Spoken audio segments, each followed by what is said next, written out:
주 예수 그리스도의 이름으로 하나님 말씀 증거하겠습니다. 성경 말씀 에스겔 47장 1절 2절 봉독하겠습니다. 에스겔 구약 성경 에스겔 47장 1절 2절 제가 읽겠습니다. 그가 나를 데리고 전 문에 이르시니 전에 전면이 동을 향하였는데 그 문지방 밑에서 물이 나와서 동으로 흐르다가 전 우편 제단 남편으로 흘러내리더라. 그가 또 나를 데리고 북문으로 나가서 바깥길로 말미암아 꺾어 동향한 바깥문에 이르시기로 본즉 물이 그 우편에서 스며 나오더라. 지난 안식일 오전에 에스겔 선지자가 본 환상에 대해서 살펴보고 은혜를 받았습니다. 성전 문 아래쪽에서 문지방 밑에서 그리고 제단 쪽에서 물이 흘러내렸다고 되어 있습니다. 이제 3절 이하로 쭉 보시게 되면 이 물이 흘러가면 갈수록 그 물이 더 깊어지고 그 폭이 넓어지는 것을 볼 수가 있습니다. 그래서 강이 됩니다. 그러면 이 환상에서 이 성전은 무엇을 말하는가? 첫째로 이 말세의 참교회를 예표한다 이렇게 말씀드렸습니다. 그리고 물은 무엇인가? 바로 성령을 상징한다고 말씀드렸습니다. 그 성령의 역사가 이제 하나님의 참된 성전, 참교회에서부터 시작되는데 동쪽에서 시작된다 이렇게 되어 있습니다. 이것은 바로 말세의 참교회는 동방에서 일어난다 하는 것을 예언하고 있는 말씀이다 했습니다. 1917년에 중국의 베이징에 성령이 최초로 강림해가지고 말세 말이에요. 늦은비 성령으로 최초의 강림해서 참교회가 세워졌고 그리고 성령이 함께하는 구원의 교회로서의 사역을 하게 되었습니다. 오늘날 우리가 참 하나님 앞에 참 행복한 사람인 것은 바로 이 참 구원의 은혜를 받았다는 것입니다. 우리가 참 예수 참교회에서 참 하나님께 참 진리로 성령의 주관하심과 인도하심을 따라서 하나님께 예배드린다고 하는 것은 참으로 복된 일입니다. 우리가 받은 성령은 바로 이 성전에서 흘러나오는 생명수다 이렇게 우리가 말씀을 통해서 알게 되었습니다. 그리고 두 번째로 이 성전은 바로 우리 물과 성령으로 거듭난 참 성도의 마음을 가리킨다 이렇게 우리가 또 듣고 배웠습니다. 성령은 우리 교회에서 또 역사할 뿐만 아니라 성령을 받아서 하나님의 성전이 된 성도의 마음속에서도 역사를 한다 이런 말입니다. 그래가지고 그 생명의 물이 말입니다. 이 성전에서부터 흘러나오기 시작하는데 그 양이 처음에는 굉장히 적었습니다. 그런데 이것이 계속 흘러갈수록 그 양이 많아지는 것입니다. 근데 문제는 이렇게 물이 점점 많아지고 계속해서 일천척을 정량하고 해서 이렇게 계속 청량해 나가는 거, 물이 많아지는 것은 우리 신앙이 그렇게 진보하고 발전해야 된다는 것을 말해줍니다. 이것을 다른 각도에서 말씀드린다면 바로 신앙에는 네 단계가 있다. 또 영적인 그 수준의 단계도 네 단계가 있다는 것을 우리가 알 수가 있습니다.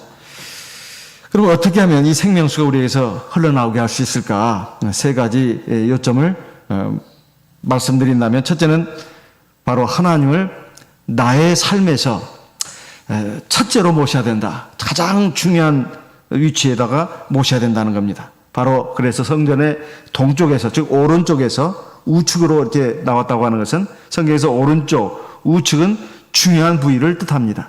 하나님 보좌 우편에 예수 그리스도가 앉아 계시지 않았습니까? 그래서 하나님을 내 마음에서, 심령에서, 내 삶에서 가장 중요한 위치에 모셔둬야 변화가 일어난다 하는 것입니다. 두 번째는 이 생명수는 제단에서 흘러나왔다 이렇게 우리가 말씀을 통해서 들었습니다. 이 제단은 바로 십자가 제단을 상징한다 하는 것입니다. 모든 하나님의 백성들은 각각 자기의 십자가를 지고 주님을 따라야 된다 하는 것입니다. 그래야 그 생명의 강물이 나를 통해서 계속해서 흘러나오게 된다 하는 거예요. 자기를 부인하지 않고 자기 십자가를 지지 않고 주님을 따르지 않으면 생명수가 계속해서 흘러나올 수가 없습니다. 그저 얕은 단계에 혹은 물이 발목에 오르거나 아니면 무릎에 오른 정도에서 그냥 끝나버릴 수가 있다, 이런 것입니다. 그래서 정말로 내가 예수 그리스도를 구주로 믿고 물과 성령으로 거듭나서 내가 예전의 나와 다른 나, 더 좋은 방향으로 변화된 내가 되기를 원한다면 반드시 십자가를 져야 합니다. 근데 난 십자가 지기 싫어. 부인하기 싫어. 그러면 생명수가 계속해서 흘러나올 수가 없습니다. 어느 단계에서 그냥 멈춰버린다, 이런 말씀입니다.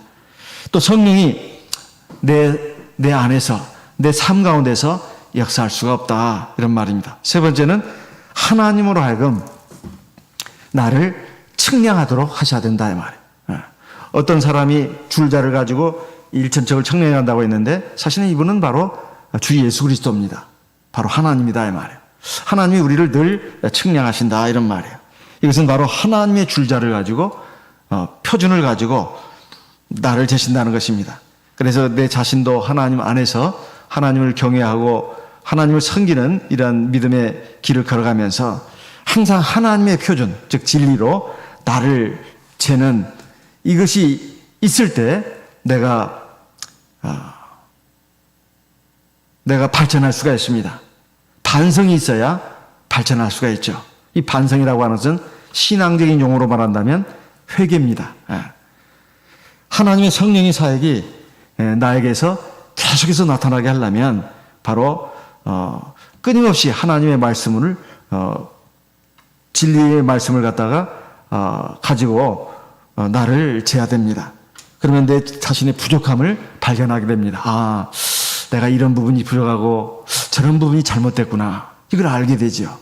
근데 재지 않는 사람들은 그걸 잘 모릅니다. 잘 모른다, 이 말이에요. 그 줄자를 가지고 자꾸 남을 재려고 하면 안 되고 자기를 재야 된다, 이 말이에요. 자기를.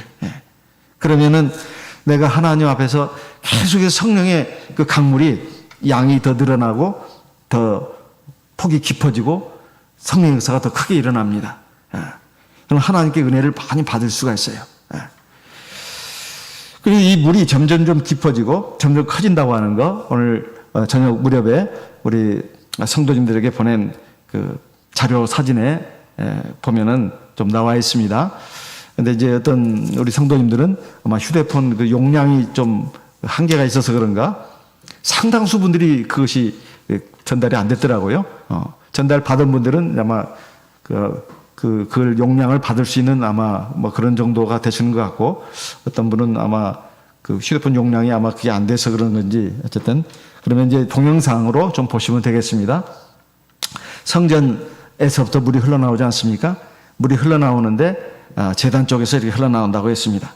근데 그 처음에는 물의 깊이가 굉장히 낮습니다. 근데 물이 점점 더 깊어지고 폭이 넓어진다는 거예요. 나중에 가서는 사람을 덮을 정도가 됩니다. 강물이 된다는 거죠. 그래서 이 하나님께서 말이에요, 성전문에서부터 물이 흘러나오는 것을 갖다가 측량하기 시작하는데 1천척을 측량을 먼저 했습니다. 에스겔 47장 3절입니다. 에스겔 47장 3절. 그 사람이 손에 줄을 잡고 동으로 나아가며 1천척을 측량한 후에 나로 그 물을 건너게 하시니 물이 발목에 오르더니, 성전 묻지방에서 흘러나온 물을 갖다가 그대로 내버려둔 것이 아니라 이 사람이 바로 주 예수 그리스도를 가리킵니다. 참 하나님입니다. 이분이 이제 손에 줄을 잡고 1천척을 측량했다는 거예요. 1천척이 상당한 길이가 되겠죠. 이 길이를 가지고 이게 재니까 물이 발목에 올랐다, 이렇게 되어 있습니다. 그리고 또 다시 1천척을 측량하니까 물이 무릎에 오르고, 다시 1천척을 측량하니까 물이 허리에 오르고, 다시 1천척을 측량하니까 그 물이 사람이 헤엄쳐서만 갈 수 있는 물이지 절대로 땅에 그 물속에 강바닥에 발을 딛고 걸어갈 수 있는 물이 아니었다, 이런 말이에요. 엄청난 물이죠. 이것은 이제 4절 5절에 보면 계속해서 나오고 있습니다. 다시 1천척을 측량하고 나로 물을 건너게 하시니 물이 무릎에 오르고, 다시 1천척을 측량하고 나로 물을 건너게 하시니 물이 허리에 오르고 5절 같이 읽어보겠습니다. 다시 일천척을 청량하시니 물이 내가 건너지 못할 강이 된지라. 그 물이 창이라여 헤엄할 물이요 사람이 등이 건너지 못할 강이더라. 예. 우리가 하나님 앞에 이제 세례 받고 성령을 받게 되면 내 안에서 성령의 역사가 시작을 하는데, 이게 총 4단계가 있다는 거예요. 4단계가. 이것은 바로 신앙의 4단계를 가리키는 것이기도 합니다. 첫 번째 단계가 바로 3절에 있는 말씀과 같이 물이, 즉 성령의 물입니다. 성령의 물이 발목에 오를 정도로 아주 얕은 단계예요. 지금 여러분이 받으신 자료 사진, 그리고 지금 동영상에 떠 있는 그 사진을 보시게 되면 물가에 어떤 사람이 서 있지 않습니까? 물이 발목에 이렇게 찰 정도로 굉장히 얕은 곳에 지금 서 있습니다. 바닷가나 강가로 수영을, 이렇게 물놀이를 갈 경우에 이제 수영을 할 수 있는 사람은 아주 즐겁게 물놀이를 합니다. 요즘은 고무 튜브도 있고, 그 다음에 구명조끼도 있어가지고 수영을 못해도 그냥 물에 떠서 이렇게 물놀이를 할 수 있는 경우를 제가 봤습니다.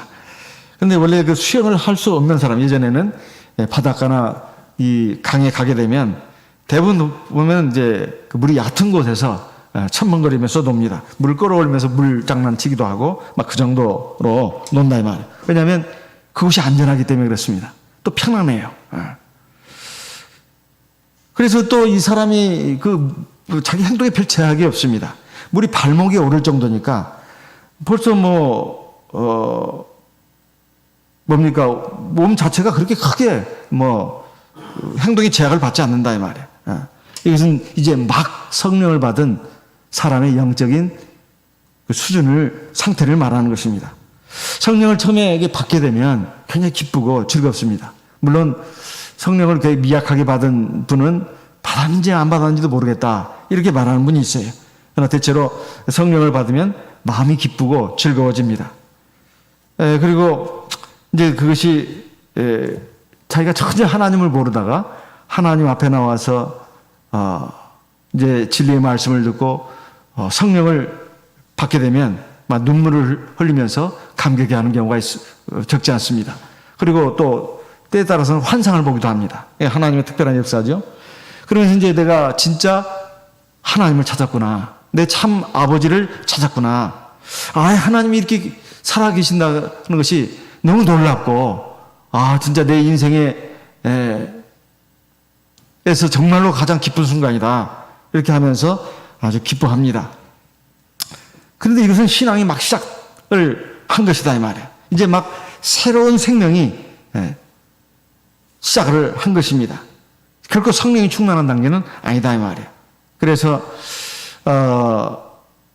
교회도 나오고 예수 믿고 세례받고 성령은 받았지만 자기 뜻대로 행합니다. 그러니까 말이나 생각하는 거나 행동하는 것이 전에 그 하나님 모르고 살던 때와 별반 차이가 없어요. 이제 막 주님을 믿었고 이제 막 성령을 받아서 신앙이 걸음마를 뗐기 때문에 그렇습니다. 그래서 그냥 자기 마음대로 자기 뜻대로 사는 것에 별로 제약이 없습니다. 요한복음 21장 18절 말씀을 보겠습니다. 요한복음 21장 18절. 요한복음 21장 18절 말씀 읽겠습니다. 제가 읽겠습니다. 요한복음 21장 18절. 내가 진실로 진실로 내게 이르노니 젊어서는 네가 스스로 띠띠고 원하는 곳으로 다녔거니와 늙어서는 네 팔을 벌리리니 남이 네게 띠띠우고 원치 아니하는 곳으로 데려가리라. 이것은 예수님께서 앞으로 베드로가 어떻게 될 것인지를 예언한 내용의 말씀입니다. 하지만 이 말씀을 통해서 우리 보통 사람들의 삶의 모습을 대비해서 볼 수가 있습니다. 여기 보니까 젊었을 때는 자기 스스로 원하는 대로 다닌다. 이건 자기가 하고 싶은 대로 한다는 거예요. 근데 늙어서는 이제 네가 마음대로 하지 못하고 남들에게 팔을 벌리고 남들이 너에게 띠를 띠고 네가 원치 않은 곳으로 데려갈 것이다. 이렇게 말하고 있다 이 말이에요. 사람마다 다 자유를 사랑합니다. 남에게 붙잡혀가지고 속박당하면서 사는 거 좋아하는 사람이 아무도 없어요. 특히 젊은 사람들이 자기가 자유자재로 살고 싶어 합니다. 그래서 해외 여행할 때도 지금은 이제 뭐 많이 그 제약을 받고 있습니다만 지금 점점 풀어진다고 하지 않습니까? 최근에 그 몇 년 사이에 보게 되면 제가 뉴스 보도를 통해서 본 바에 의하면은 많은 젊은 사람들이 혼자서 배낭여행을 그렇게 하는 걸 좋아한다고 하더라고요. 여러 사람이 어우러져 가서 가는 거, 그리고 여행사를 통해서 가는 거, 이것은 행동에 제약을 받는다는 거예요. 그리고 거기서 짜여진 대로만 가야 되니까 자기가 가고 싶은 대로 못 간다는 것입니다. 그래서 자기가 스케줄을 짜가지고 자기가 가고 싶은 대로 가고 쉬고 싶을 때 쉬고 또 놀러 가고 싶을 때 놀러 가고 이렇게 하기 위해서 이렇게 배낭여행을 하는 젊은이들이 많다고 하는 얘기를 들었습니다. 근데 그것이 젊은 사람들만 그런 게 아닙니다. 사실 많은 사람들이 여러 다른 사람들에게서 내가 구속받는 거, 행동에 제약받는 것을 좋아하지 않습니다.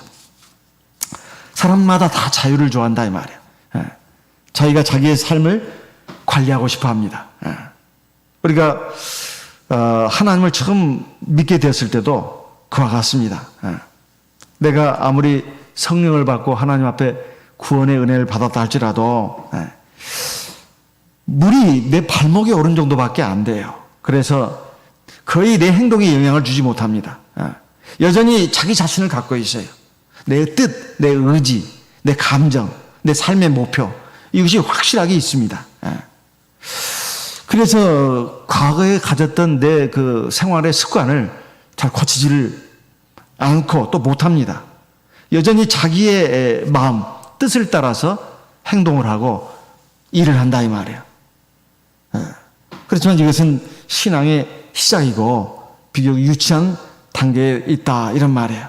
그렇지만 내가 하나님 앞에 계속해서 승량받기를 원하고 내가 진보하기를 원한다면 비관할 필요가 없습니다. 반드시 발전합니다. 비록 처음에는 그랬지만은 속도가 빨라집니다. 두 번째 단계는 바로 에스겔 47장 아까 읽었던 4절의 말씀을 보니까 1천척을 더 청량해 가니까 그 물의 양이 더 증가를 하는 것을 볼 수가 있습니다. 어느 정도까지 증가를 했느냐? 무릎에까지 닿았습니다. 무릎에까지. 우리가 물속에 들어가 본 경험들이 다 있습니다. 거의 다. 2단계에 들어가면 좀 불편함을 느낍니다. 물이 무릎에만 가도 행동이 좀 부자연스러워요. 그 무릎 정도의 물의 깊이에 들어가게 되면 뛰어갈 수가 없습니다. 뛰어간다고 해봐야 속도가 굉장히 느리다 이 말이에요. 왜냐하면 물의 저항력이 상당히 강합니다. 운동을 하려고 하면 할수록 운동을 할 수는 있지만 불편하다 이 말이에요. 이것은 바로 성령이 내 안에서 나를 자꾸 깨우쳐 주는 거예요. 너 그렇게 하면 안 되는데. 그래서 예를 들면 내 본래 가지고 있는 내 나쁜 성격이 있습니다. 예를 들면 사람마다 예를 들면 쉽게 화를 낸다거나 남의 말을 함부로 막 한다거나 그 시기질투를 잘한다거나 뭐에 대해서 자꾸 막 욕심이 그 지나치게 많다던가 그리고 자기의 막 몸이 요구하는 것은 절제를 잘 못해요. 기어코 하고야 말죠. 그것이 하나님 말씀에 의하면은 성도로서 합당치 않은 것인데. 그러면서 이제 그 죄책감을 느낀다 말이야. 내가 이러면 안 되는데. 성령이 그 안에서 이를테면 가책을 갖게 하는 것입니다. 근데 한편으로는 말이에요. 또 편안함을 느껴요. 왜냐하면 물이 무릎 정도에 올라왔기 때문에 여전히 자기가 이렇게 살아 있습니다. 그러면서 뭐라고 생각하냐면 내가 이렇게 오랫동안 살아왔는데 뭐가 문제냐. 또 하나 다른 사람을 보면서 비교하라는 겁니다. 나보다 못한 놈들이 얼마나 많은데 그들에 비하면 내가 그래도 좀 나은 사람 아니야? 내가 그래도 하나님 백성이 되고 나서부터는 그래도 내가 좀 착한 사람이 됐거든. 그러면서 자기가 그렇게 나쁘다고 생각을 안 한다 이 말이에요. 자꾸 자기도 못한 사람들을 보면서 비교를 하는 것이니까 그런 생각이 드는 거예요. 하지만 성령은 때때로 이 자기 안에서 그걸 깨우쳐 준다 이 말이에요. 너 하나님 백성이 돼가지고 그래서는 안 되는데 말이야. 왜 그러냐. 그럼 그때마다 조금 가책을 느끼면서도 또 한편으로는 이거 뭐 상관없어. 나는 그냥 이렇게 그냥 갈 거야. 사람이 좀 마음이 편안해야지 말이야. 그렇게 막 무슨 하나님 말씀으로 하나님 법으로 이렇게 죄책감 느끼고 그래야 돼?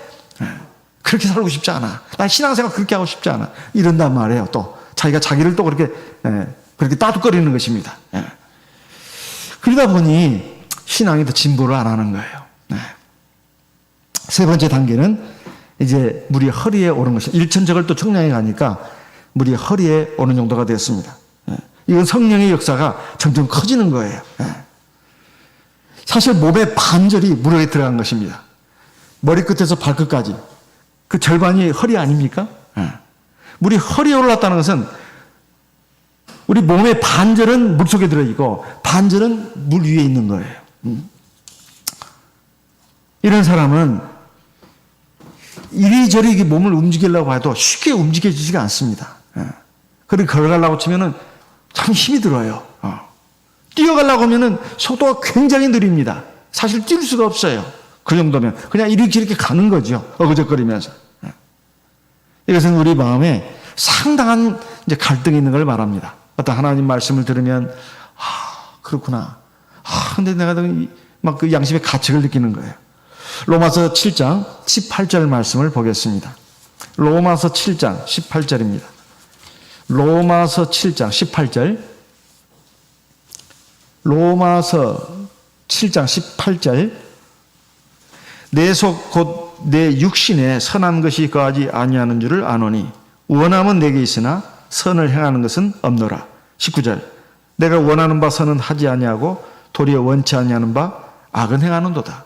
사도 바울이 우리 모든 성도들을 대표해 가지고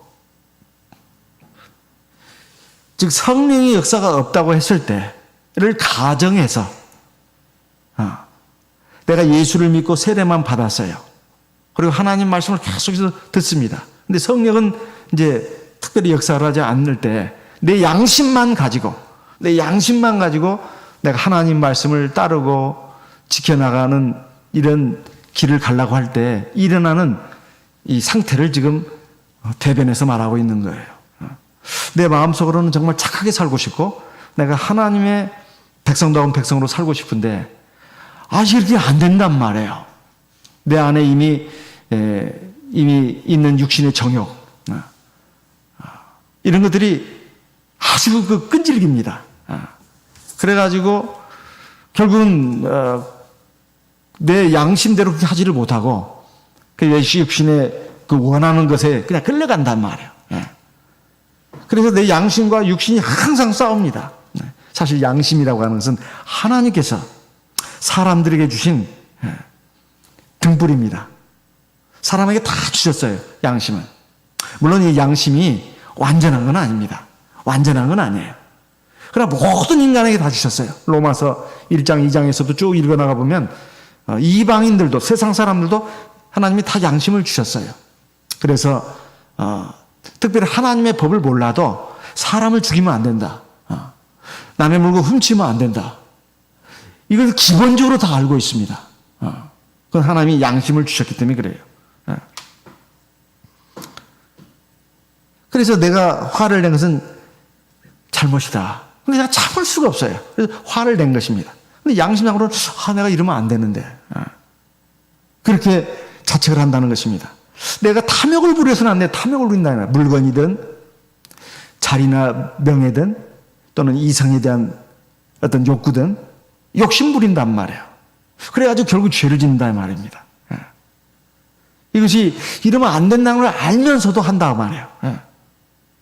시험이 오면 처음에는 좀 참을 수 있는 것 같은데 여건이 되지만 그냥 그걸 못 견디는 거예요. 이렇게 우리 양심이라고 하는 것은 내가 어떤 상황에 처했을 때 어떻게 해야 되는 것을 알려주기는 하지만은 우리 육체가 그 양심을 따라서 행하기가 참 어렵다는 거예요. 근데 세상에는 양심을 따라서 행해가지고 아주 사람들이 훌륭하다고 칭찬받는 사람들이 있습니다. 참 보통 사람들이 아니죠. 그렇지만은 100%다 양심대로 하는 건 아닙니다. 우리 사람 눈에 100%지 하나님 눈에는 그게 아니다 이 말이에요. 예. 그래서 최근에 코로나19로 인해서 이제 집안에 많이 갇혀 지내는 그런 상황들이 많이 있었지 않습니까?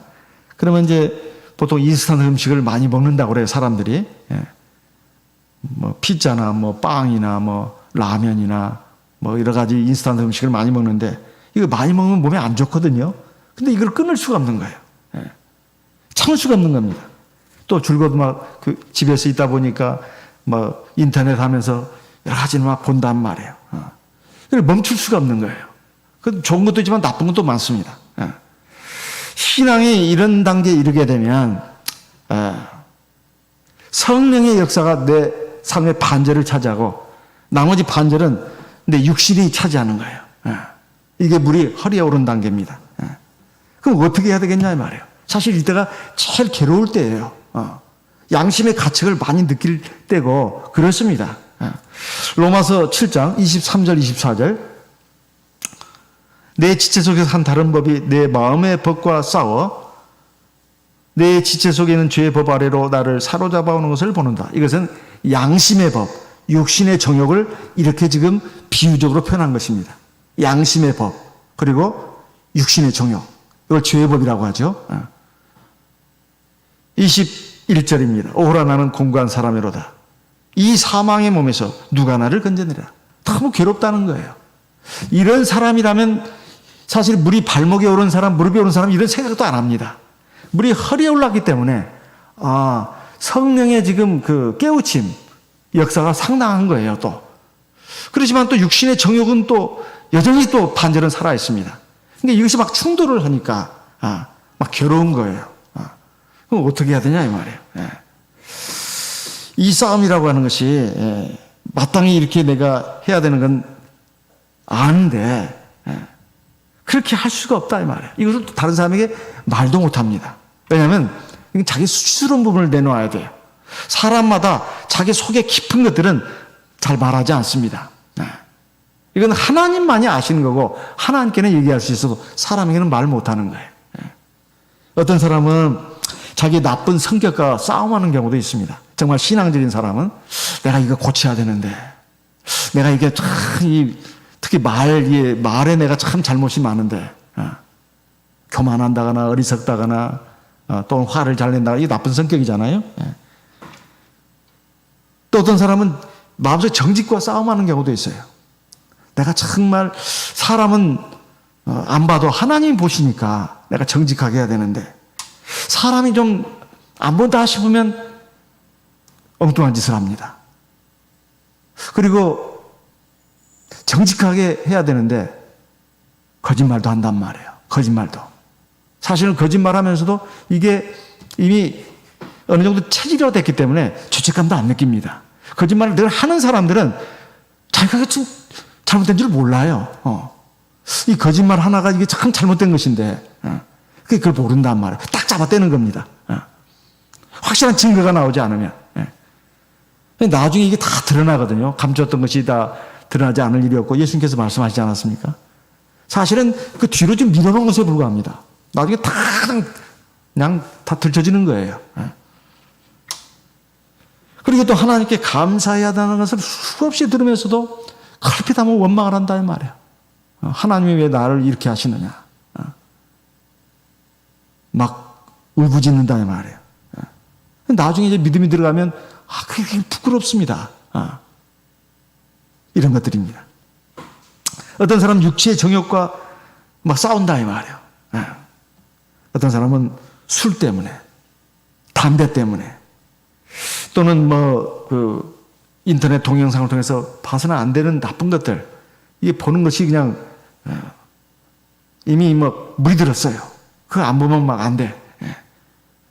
이것은 그러면서도 자체가 이거 이러면 안 되는데 이런 싸움들이 있다 이 말입니다.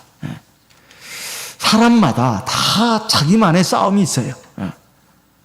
그래서 사도 바울이 말했습니다. 오호라 나는 곤고한 자로다. 누가 나를 이 사망의 고통에서 건져낼 것인가. 어떻게 하면 이렇게 고쳐낼 이 싸움에서 이길 수가 있다고 했습니까? 먼저 결론부터 말해주고 있습니다. 25절입니다.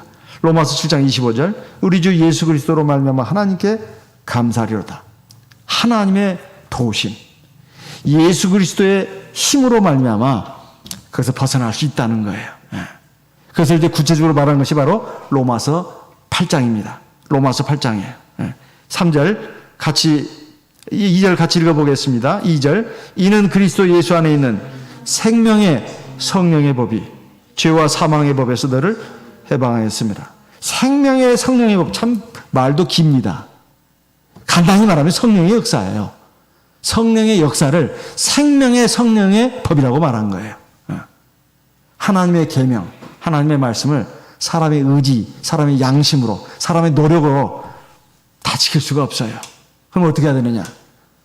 하나님의 성령의 도우심, 하나님의 성령의 인도하심을 받아서 하나님의 성령의 순종해서 지킬 수 있는 법을 갖다가 생명의 성령의 법이라고 합니다.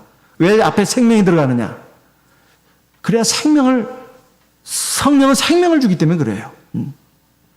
생명의 성령의 법이 무슨 따로 있는 게 아니라 하나님의 계명 말고 하나님의 십계명 말고 생명의 법이 있는 게 아니라 이건 원리를 말해요. 원리를. 하나님의 계명, 하나님의 말씀을 어떻게 지킬 것인가? 바로 성령의 도우심, 성령의 역사하심을 의지해서 순종해서만 지킬 수 있다 이 말이에요. 그 원리를 생명의 성령의 법이라고 하는 것입니다. 죄와 사망의 법은 바로 그 육신의 정욕을 따라서 가게 되면 죄를 짓는 것이고 결국 사망에 이르게 되잖아요. 그런 원리를 말하는 것입니다. 그럼 어떻게 한다는 것입니까? 3절. 율법이 육신으로 말미암아 연약하여 할 수 없는 그것을. 육신은 약하다는 거예요. 그래서 하나님의 말씀을 다 지킬 수가 없다는 것입니다. 그러면 안 지켜도 된다는 말인가? 그게 아니고요. 하나님은 하실 수 있다는 거예요. 어떻게 해요? 성령의 역사로. 하나님이 우리에게 주신 성령으로 말미암아 하실 수 있다는 것입니다. 그 죄를 인하여 자기 아들을 죄 있는 육신의 모양으로 보내어 육신의 죄를 정하사. 4절 같이 읽습니다. 육신을 좇지 않고 그 영을 좇아 행하는 우리에게 율법의 요구를 이루어지게 하려 하십니다. 이 영은 성령을 말하는 것입니다. 우리 하나님의 백성들에게 다 성령을 주셔가지고 육신의 정욕을 따르지 말고 성령을 좇아서 행할 때 그 율법의 요구가 이루어진다 이 말이에요. 그러면 성령의 요구를 좇아서 행한다는 것이 뭐겠습니까? 12절, 13절, 14절 같이 읽겠습니다. 그러므로 형제들아 우리가 빚진 자로 돼 육신에게 져서 육신대로 살 것이 아니니라. 13절. 너희가 육신대로 살면 반드시 죽을 것이로되 영으로서 몸의 행실을 죽이면 살리니. 14절. 무릇 하나님의 영으로 인도함을 받는 그들은 곧 하나님의 아들이라. 우리가 성령 받았다고 해서 육신의 종이 없어지는 게 아닙니다. 육신의 종이 있어요. 그래도 또 성령을 받으면 성령에 대한 또 계십니다. 그러면 어떻게 해야 되냐 이 말이에요. 내 안에 있는 성령을 어떻게 하라고요? 성령이 나를 인도하게 하고 내가 그 인도를 따라가야 된다 이 말이에요. 그것이 바로 육신대로 살지 않고 성령을 좇아서 사는 것입니다. 그렇게 해서 우리가 육신의 정욕을 이길 수가 있다는 말이에요. 그러니까 술 생각이 나고 담배 생각이 나고 성령 기도를 많이 하면 됩니다. 뭐가 자꾸 땡깁니다. 근데 이거 해서는 안 되는 거예요. 그러면 기도해야 된다 이 말이에요. 아니 한번 하니까 안 되던데요. 줄기차게 해야 합니다. 이렇게 하다 보면 담배가 갑자기 팍 써집니다. 이 간증이 제가 몇 번 들었어요. 몇 분들 통해서. 갑자기 담배가 그냥 탁 무니까 막 입안이 엄청 쓰고 머리가 핑 돌더래요. 담배를 수십 년간 피웠던 분인데. 성령의 역사에. 그래서 담배를 탁 끊었다는 거예요. 술도 마찬가지입니다. 술도 마찬가지예요. 성령의 역사, 도우심이 아니고서는 끊을 수가 없습니다. 물론 독하게 마음먹고 금연 담배 해가지고 끊는 사람들이 있는데 그건 의지로 끊는 거예요. 그 다음에 그 밖에 나쁜 것들이 있지 않습니까? 꼭 술, 담배만 나쁜 건 아니잖아요. 이런 것들을 성령의 기도를 통해서 우리가 그것을 끊을 수가 있습니다. 그래서 에스겔 40장 5절에 보면 이제 마지막 단계입니다. 네 번째 단계. 바로 이제 일천척을 다시 청량하니까 물이 내가 건너지 못할 강이 된지라 이렇게 되어 있습니다. 이것은 성령이 아주 충만한 상태가 되는 거예요. 그래서 물이 그렇게 막 넘칠 때는 내가 서 있을 수가 없어요. 걸어갈 수도 없습니다. 그냥 몸에 힘을 빼버려야 돼요. 그 물에다가 나를 그냥 맡겨야 됩니다. 그럼 떠오르게 돼요. 그래서 그 물이 나를 데리고 가고 싶은 대로 데려가는 거예요. 이게 성령 충만한 상태예요. 그러면 사람이 망하느냐? 안 망해요. 안 망합니다. 사람이 주체성이 없어지고 사람이 로봇이 되고 그게 아니다 이 말이에요. 하나님의 생각은 완벽합니다. 사실은 우리 사람이 하나님을 많이 닮았어요. 근데 죄를 지면서부터 마귀 쪽을 많이 닮게 됐죠. 그 결과가 뭐냐 이 말이에요. 그건 자유가 아니라 죄의 종입니다. 근데 내가 성령이 충만하게 되면 정말로 평안이 있고 기쁨이 있고 즐거움이 있어요. 그리고 하나님의 능력이 함께합니다. 사실 그때는 내 자신의 뜻이 없어요. 내 삶을, 생명을 완전히 하나님께 맡기는 것입니다. 그리고 하나님이 인도하시는 대로 내가 따라가는 거예요. 모리아 산에서 아브라함의 독자 이삭과 같습니다. 그냥 따라가는 거예요. 사실은 이건 죽음의 길이거든요. 이삭이 그걸 모를 리가 없습니다. 근데 그게 망했습니까? 안 망했어요. 하나님의 말씀과 뜻을 쫓아가면 망할 것 같지만 안 망합니다. 오히려 살아요. 그리고 그 뒤에 하나님이 아브라함을 통해 약속하신 걸 보세요. 네 자손을 하늘의 뭇별처럼 바닷가의 모래처럼 많게 하겠고 너를 번성하게 해주겠다고 하지 않습니까? 실제로 그렇게 됐잖아요. 내가 성령이 충만하면 정말로 하나님의 놀라운 역사가 일어납니다. 근데 우리에게는 이 세상에서 보통 두 가지로 충만할 수가 있습니다. 하나는 뭘까요? 에베소 5장 18절 말씀 보겠습니다. 에베소서 5장 18절입니다. 에베소서 5장 18절 같이 읽어보겠습니다. 에베소 5장 18절 술 취하지 말라. 이는 방탕한 것이니 오직 성령의 충만을 받으라. 사람이 술에 취하게 되면 변하게 되어 있습니다. 말하는 것도 달라지고 때에 따라서는 막 거친 언사, 폭력을 행사하기도 하고 또는 성적으로 타락을 해가지고 좋지 못한 행동을 하기도 합니다. 근데 사람들이 보통 술을 마시는 것은 세상 삶이 너무나 고달프고 힘들기 때문에 그런다 하면서 술을 많이 마시죠. 그래서 여러 가지 근심, 걱정을 잊어버릴 수 있다. 근데 술에서 깨어나면 똑같은 문제가 여전히 내 눈앞에 있다 이 말이에요. 문제의 해결책이 아닙니다. 그리고 술이라고 하는 것이 단순히 음료로서 술이 아니야. 그것만을 가리키는 것이 아니라 세상 향락도 가리키는 말입니다. 사실 이런 것들을 따라가다 보면 사람이 변하게 돼 있어요. 근데 우리가 하나님 백성으로서 그렇게 돼서는 안 된다 그 말이에요. 그럼 어떻게 되냐? 바로 성령으로 충만해져야 된다. 그러면 성령이 나를 변화시킵니다. 술에 취해도 제정신이 아니고 성령에 취해도 제정신이 아닙니다. 둘 다 제정신이 아닌 것은 똑같아요. 하지만 어떤 것이 제대로 된 것이냐? 술 취해서 제정신이 아닌 것, 성령 취해서 원래 제정신이 아닌 것, 어떤 것이 제대로 된 것이냐 이 말이에요. 성령에 취해야 된다 이 말이에요. 그게 바로 하나님이 나에게 생명을 주시고 진짜 복을 주시고 진짜 내가 행복해지는 길이다 이 말이에요. 성령이 충만할 때 성령이 나를 데리고 갔습니다.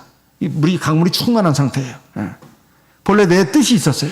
내 욕심이 있었습니다. 근데 이것이 점점 적어지고 나중에는 없어진다 이 말이에요. 진짜 없어집니다. 그러면 이게 내 삶을 완전히 하나님께 맡긴 거예요. 손해볼까요? 아닙니다. 근데 다 이거 믿음이 부족하니까 그러는 거예요. 믿음이 부족하니까. 믿음이 부족하니까 하나님이 뭐라고 말씀하셔도 그렇게 꼭 해야 되나? 이런단 말이에요. 그렇게 꼭 해야 되나? 아이고, 난 그렇게 할 자신이 없어. 자신이 없죠, 물론. 정확하게 말하면 힘이 없는 겁니다. 아직 성령이 충만하지 않으니까 그래요. 물이 아마 허리 정도에 올랐거나 막 그런 것일 수도 있고 무릎에 온 정도일 수도 있죠. 그러면 우리가 이 성령이 충만하게 되면 어떤 역사가 일어나느냐? 에스겔 47장에 6절 7절 말씀에 나와 있습니다. 그가 내게 이르시되 인자야 네가 이것을 보았느냐 하시고 나를 인도하여 강가로 돌아가게 하시기로. 7절 같이 읽어보겠습니다. 내가 돌아간 즉 강 좌우편에 나무가 심이 많더라. 이 나무가 굉장히 많았다고 했어요. 이거 보니까 무슨 나무냐? 그러니까 생명나무, 각종 실과나무라고 12절에 나와 있습니다. 강 좌우가에는 각종 먹을 실과나무가 자라서 그 잎이 시들지 않으며 실과 끈이 아니하리로다. 그 잎사귀는 약재료가 되리라. 그 나무는 하나도 버릴 게 없다 이 말이에요. 사실 여기 물이나 이 나무는 생명을 뜻하는 단어들입니다. 내가 정말로 하나님 믿고 세례받고 성령받고 믿음 생활하면서 내 삶이 지금 성령이 충만해가지고 강이 됐는가? 그리고 좌우에 막 나무들이 막 이렇게 막 자라고 열매가 맺히느냐? 이 강이 돼야 가능한 거예요. 강이 돼야. 그전에는 그게 없습니다. 허리에 올 때까지만 해도 없어요. 그래서 나는 하나님을 이렇게 믿는데 왜 그렇게 역사가 없냐? 여기 말씀을 보니까 아직 강이 아니네요. 조금 더 가야 되겠네요. 일천척. 강물이 되면 거기에 강 좌우에 막 과실나무가 막 주렁주렁 있다는 거예요. 먹을 것이 많다는 거예요. 하나님의 은혜입니다. 은혜의 역사를 지금 말하는 거예요. 그래서 기도를 하면 하나님이 들어주시고 역사하신다 이 말이에요. 그리고 내가 기도도 뭘 특별히 구하지도 않았는데 하나님이 내가 지금 성령이 충만한 상태로 지금 가는 걸 보시고 나에게 많은 은총을 베푸시는 거예요. 내가 구하지 않은 것도 주신다 이 말. 그리고 그뿐이겠습니까? 자기만 바뀌는 것이 아닙니다. 8절 그가 내게 이르시되 이 물이 동방으로 향하여 흘러 아라바로 내려가서 바다에 이르리니 이 흘러내리는 물로 그 바다의 물이 소성함을 얻을지라. 이 아라바는 이스라엘 땅에서 아라바 계곡을 말합니다. 이 바다는 사해 바다를 말하는 거예요. 사실 호수입니다. 호수예요. 죽음의 바다라고 하죠. 그 이스라엘 성지순례를 갔다 오신 분들은 사해 구경하신 분들이 많다고 들었습니다. 폭은 78m, 좌우 폭이, 길이는 남북 길이는 78km, 동서의 폭은 18km라고 합니다. 매일같이 6,000톤의 물이 쏟아져 들어온대요. 근데 나가지는 않아요, 물이. 참 희한한 일이에요. 물이 나가지는 않아요. 물이 더 늘어나야 되는데 이상하게 들어오는 물은 많은데 나는 데가 없어요. 그럼 물이 늘어나야 되지 않습니까? 근데 희한하게 물이 점점 줄어들고 있대요. 하루에 6,000톤씩 물이 들어오는데. 그리고 염도가 25%라고 합니다. 보통 우리 사람들이 마시는 음용수는 염도가 4%라고 해요. 6배나 짠 거죠. 세상에서 제일 짠 물이래요, 거기가. 그리고 세상에서 가장 지대가 낮은 지대랍니다. 해수면보다도 약 400m가 낮다고 그래요. 세상에서 가장 낮은 지역, 죽음의 바다입니다. 그건 어떤 생명체도 없다고 그래요. 그래서 수영할 줄 모르는 사람이 거기 가면은 둥둥 뜬답니다. 워낙 염도가 높아가지고. 하지만 거기는 생명이 없어요. 그것은 바로 하나님의 백성이지만 이게 많은 것을 받아들이긴 하지만 생명의 물을 받아들이긴 하지만 나가지는 않아요. 그냥 거기서 그냥 완전히 그냥 소금물 바다가 돼버린 것이죠. 이런 것은 바로 내가 하나님 앞에서 하나님 말씀을 많이 들어도 그대로 하지 않겠다 이렇게 하다 보면 잘못하면 그렇게 될 수도 있다는 것입니다. 그런데 이 생명의 물이 거기에 들어가니까 생명의 물이 들어가니까 그 물이 사라지더라 그 말이에요. 예. 물이 소성했다 그 말입니다. 근데 9절에 보면 이 강물이 이르는 곳마다 번성하는 모든 생물이 살고, 영적으로 지금 말씀하는 것입니다. 또 고기가 심이 많으리니 이 물이 흘러 들어감으로 바닷물이 소성함을 얻겠고 강이 이르는 각지의 모든 것이 살 것이다. 이렇게 말씀하고 있습니다. 11절에 보면 이 그 진펄과 개펄은 소성되지 못하고 소금 땅이 될 것이며, 그러니까 이 강이 바다가 그렇게 다시 살려지는데 그 바다도 그 강물이 이제 들어가지 못하는 것도 있다는 거예요. 예. 이 진펄이라고 하는 것은 진흙투성이의 그 땅을 말하는 거 아닙니까? 물도 있고, 개펄은 소분기가 가득한 질퍽한 땅을 개펄이라고 합니다. 여기는 어떤 생명도 살 수가 없다는 거예요. 이 진펄에서는 집을 질 수가 없습니다. 거기 발을 디디면 온 발이 흙투성이가 되죠. 거기 물을 마실 수가 없어요. 그래서 내가 정말로 하나님 말씀대로 이것은 치유할 수 없는 땅입니다. 염분이 매우 높아서 어떤 생명이 없다거나 아니면 진펄이기 때문에 뭣도 거기다 세울 수가 없어요. 싹이 나지 않습니다. 이것은 하나님의 백성들 가운데 이렇게 될 사람도 있다는 것을 지금 예언적으로 말씀하는 것입니다. 그럼 어떻게 해야 될 것인가? 바로 우리가 마음속에 정말로 내가 하나님 앞에서 구원받은 백성으로서 내 생명의 강물이 나에 걸려서 내게 생명의 열매가 많이 맺혀야 되겠다. 그리고 내 생명의 강물이 내 주변 사람들에게도 많은 선한 영향력을 끼칠 수 있는 그러한 사람이 되어야 되겠다. 이렇게 하고 하나님의 성령의 도우심을 구하고 인도하심을 구하는 것입니다. 이런 단계로 가야 우리가 하나님 앞에 구원받는 백성이 된다는 거예요. 신앙의 4단계, 그리고 구원의 4단계를 갖다가 이렇게 성전 문지방에서 흘러나오는 물로서 우리에게 비유적으로 알려주는 말씀입니다.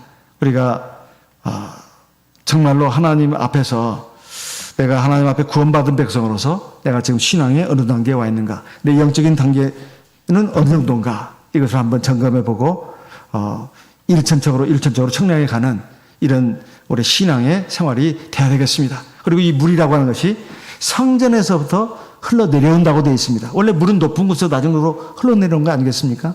성전에서부터 물이 흘러내려오는 것입니다. 하나님 계신 곳, 하나님의 제단에서부터 물이 이게 흘러내려오는 것입니다.